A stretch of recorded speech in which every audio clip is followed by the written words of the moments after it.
most people think they do meditation wrong. I'm sure Courtney helps to get rid of that stigma. Most people probably want to take a class but feel it's something that they can't do. So I'm sure what Courtney does is demystify this idea that meditation is something for somebody else or something that's complex. It's very simple. You know what I'm saying? Right. Any place or any position, you can close your eyes. Oh, I'm there. Well, I mean, I know I'm there because I know how to get my mind in those places no matter what's going on.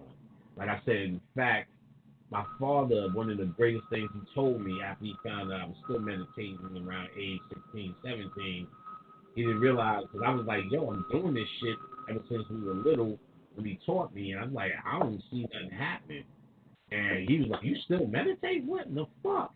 I was like, yeah, I meditate almost 3, 4, 5 times a week.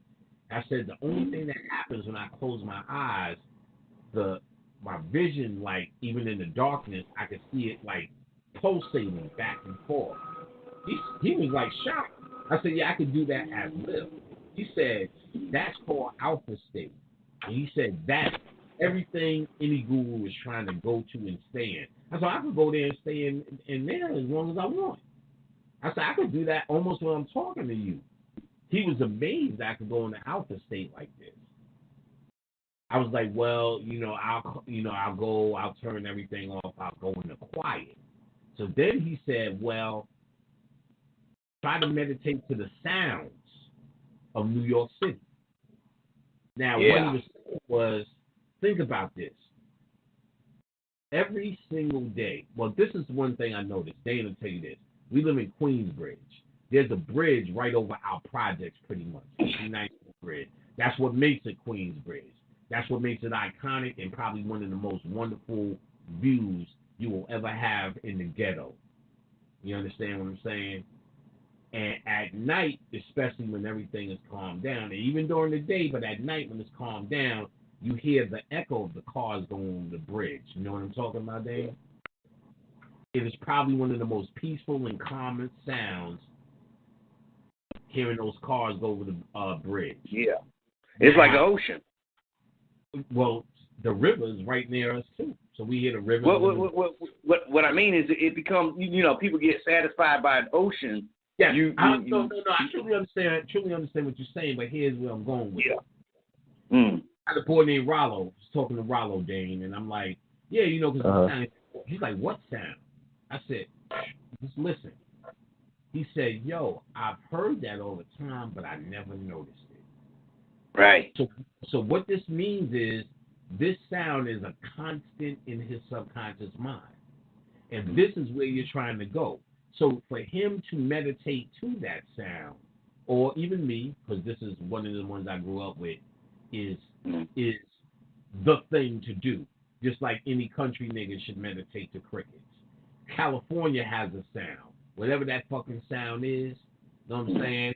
Oh, they shot my brother. Then you meditate to that. You know what I'm saying? Oh, they shot Ricky. No, Ricky. He was just trying to get a lotto ticket. You know what I'm saying? Whatever that is, you do that. You know what I'm saying? Flashlight. Meditate to it.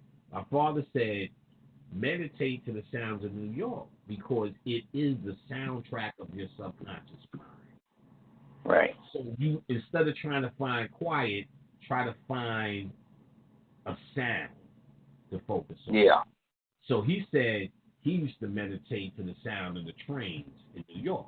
Now, the sound of the train in New York is not, the sound of the train in New York is loud now, but this shit is like a goddamn, a fucking library compared to what it was in the 70s and the 80s. Remember them cast iron trains, Dave?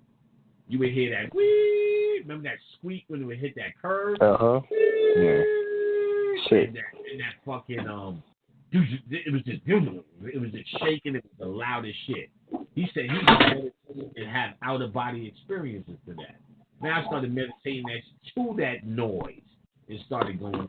I could read a full book in that noise and not notice it.